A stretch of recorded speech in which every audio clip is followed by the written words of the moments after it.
Знаєте, що найцікавіше на Кіпрі? Це не лише море і пляжі. У горах тут можна знайти справжні скарби.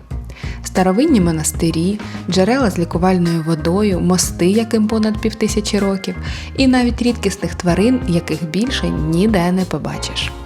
Цього разу наша сімейна подорож привела нас у місце, яке не схоже на жодне інше на Кіпрі – Кало Панайотіс. І повірте, ця подорож була повна сюрпризів та пригод. Кіпр – доволі невеликий острів, і життя на ньому часто порівнюють з життям в селі, особливо в Пафосі. І в цьому є своя доля правди, бо життя тут дійсно доволі спокійне. Кіпр часто обирають для пенсії, якщо є така фінансова можливість, звичайно. Тож, щоб розбавити цю спокійну буденність, ми з родиною частенько будуємо маршрут на день і вирушаємо відкривати для себе нові закутки Кіпру. До речі, вся автентичність та атмосферність ховається саме в таких тихих закутках. Ось і цього разу ми проклали маршрут в одне таке затишне село. А щоб дорога не була такою довгою і тяжкою, вирішили зробити зупиночку біля вольєру з муфлонами. Він знаходиться в горах Тродосу. Ми часто тут проїжджали, але зупинитися вирішили вперше. Ми приїхали в заповідну зону, тут заповідник муфлонів, і ось там за цим парканом живуть дикі кози, муфлони, яких ми зараз вишукуємо. Кіпрські муфлони є зникаючим видом і водночас найбільшою твариною на острові. Вважається, що це дикий нащадок овець, завезений з Азії. Вони, як правило, живуть невеликими стадами, водяться в лісовій зоні Пафосу, і за останні 10 років вони трохи розширили свій ареал на схід. Але так було не завжди. Ще на початку ХХ століття чисельність муфлонів скоротилася до кількох десятків. Чимало зусиль було докладено для їх збереження в останні роки. І зараз муфлонів на острові налічують понад 3000 особин. Кіпрський муфлон – дуже обережна і сором'язлива та спритна тварина, до якої людям нелегко підійти. Тож пункт спостереження, що знаходиться майже на вході, тут дуже доречний. Ми почекали трошки, але, на жаль, муфлони до нас так і не вийшли. Тож ми вирішили обійти вольєр по колу. Він насправді доволі великий. Дуже класна атмосфера, насправді тут дуже тихо співають пташки і такий приємний свіжий вітерець, соснове повітря. В горах завжди прохолодніше на кілька градусів, ніж на береговій лінії. Влітку це плюс, а взимку тут легко можна потрапити на сніг. Наша поїздка припала на весну. Як бачите, погода була нетипово хмарна, як для Кіпру. На верхній точці знаходиться будиночок з сіном. Очевидно, муфлони тут ночують та ховаються в непогоду. Саме тут ми зустріли малючка, що схоже відбився від стада. Самка народжує зазвичай у квітні та травні, і лише одне або два ягнята. Паралельно з нами до вольєру приїхала родина місцевих. Вони були з кормом для муфлонів – фрукти і овочі. Я вирішила, що вони повинні бути більш обізнані, ніж ми, тож ми пішли за ними. Але муфлони не надто і спокусилися смаколиками і зовсім не поспішали до їжі. Весь час, що ми тут були, муфлони трималися поодаль людей в глибині вольєру. Тож з жодної з точок їх не було видно краще, ніж ви бачите зараз. Вочевидь, це питання вдачі. Але що точно ясно, так це те, що муфлони в цьому вольєрі не ручні. І це насправді додавало нам якогось азарту, бо побачити тварин майже в дикій природі куди цікавіше, ніж тих, що самі до тебе біжать, коли бачать їжу.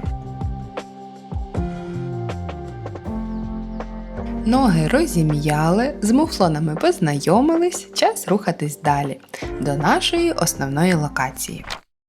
Доріг до Кало Панайотіса з Пафосу є кілька, і можна було б обрати коротшу по кілометражу, але тут є нюанси, про які зараз поговоримо. Навігатор може порадити маршрут через дорогу А6 та F616. За кілометражем вони справді коротші. Але ось цей останній відрізок, хоч і коротший, та дуже звивистий і складний.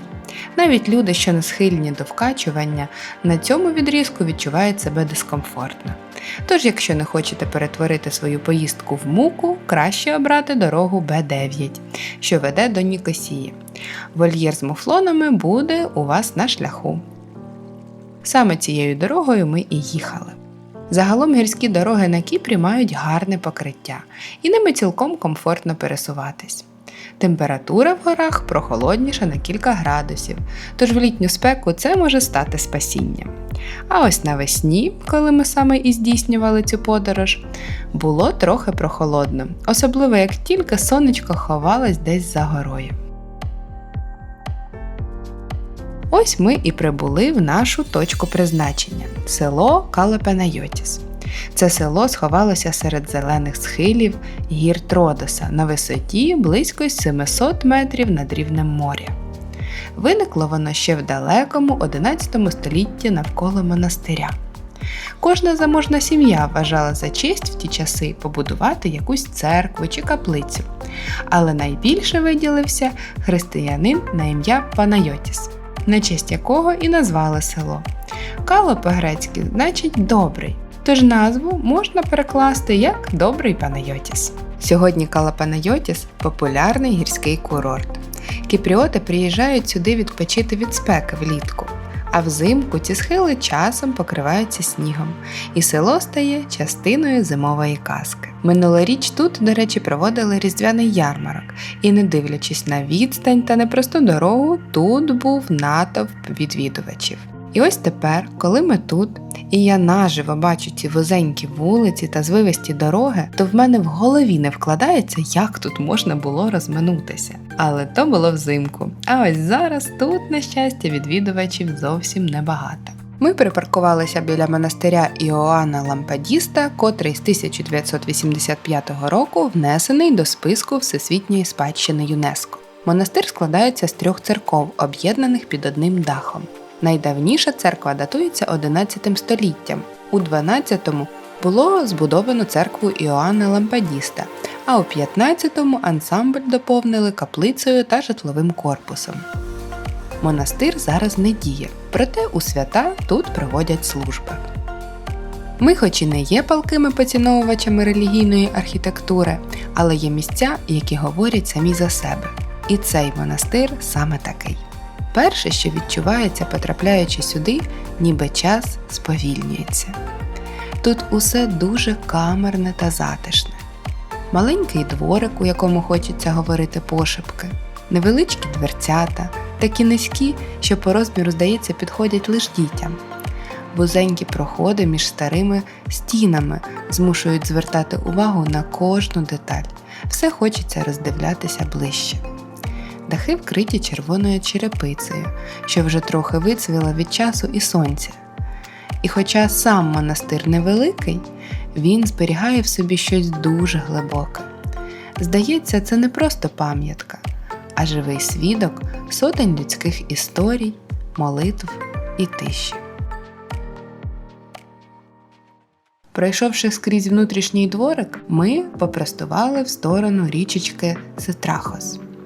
Влітку вона більше нагадує струмок, але взимку і ближче до весни наповнюється водою від дощів та снігу та стає по-справжньому повноводною.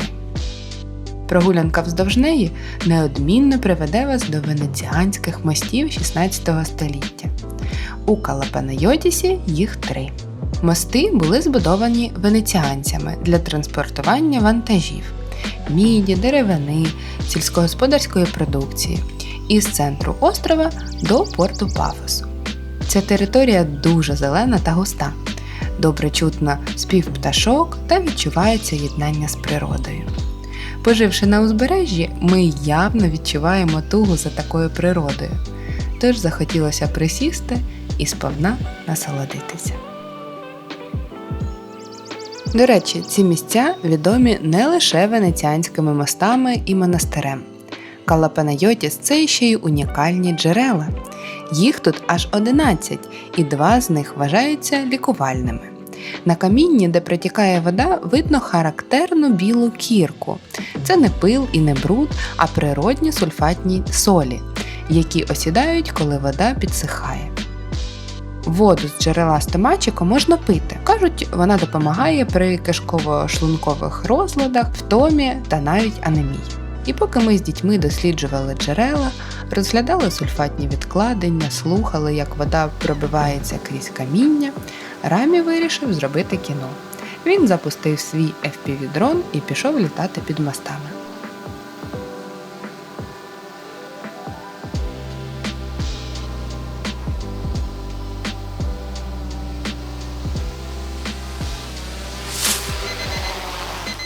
Так ми його і втратили.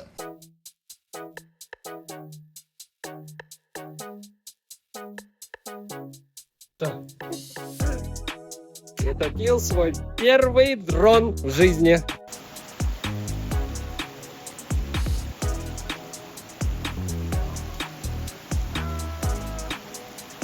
Дрон, звичайно, дістали, але літати він вже не міг. Ми трошки засмутились, але не полишали надії, що все обійдеться і вийде його відновити. Не дивлячись на цю пригоду, ми з гарним настроєм рушили далі, бо це був лише початок нашого візиту в Кала Панайотіс, і попереду нас чекало ще чимало незвіданого. Ми навмисно почали наш візит саме з нижньої частини, бо в цьому селі є, мабуть, єдиний на острові фунікулер, котрий відкрили в 2015 році. Точніше, я так думала, що фунікулер, а по факту просто ліфт. Ну, це ж Кіпр, я вже нічому не дивуюсь. Знизу немає ані каси, ані автомату для покупки квитків, лише кнопка. Тож ми зайшли і швидко, буквально за хвилинку-півтори піднялися нагору. Я, чесно кажучи, розраховувала на трохи довшу поїздку. Каса виявилась на горі. Проїзд туди та назад коштує 1 євро. В цій частині є невеликий оглядовий майданчик, карта села та інтерактивний екран, що відразу ж полонив увагу дітей. На цей момент ми вже неабияк зголодніли, тому вирішили зробити паузу на обід. Я заздалегідь планувала пообідати в Blue Modern Fusion Restaurant, бо по фото на Google картах виглядав він дуже стильно і апетитно. Але я не врахувала такий момент, що він працює з 18-ї, тому довелося імпровізувати. Касир порадив нам заклад поруч, він знаходиться відразу за касою. Заклад виявився дуже затишним, тихим і з гарним видом. Нас зустріли просторі світлі зали з камінами. Мабуть, взимку тут ще затишніше. На стінах висіли світлини жителів села та родинні фото. Дуже цікаво було їх роздивлятися. Було зрозуміло, що це місце з великою історією. І дійсно, вони працюють з 1937 року. Але головна принада чекала нас попереду – королівський вид на село та зелені схили.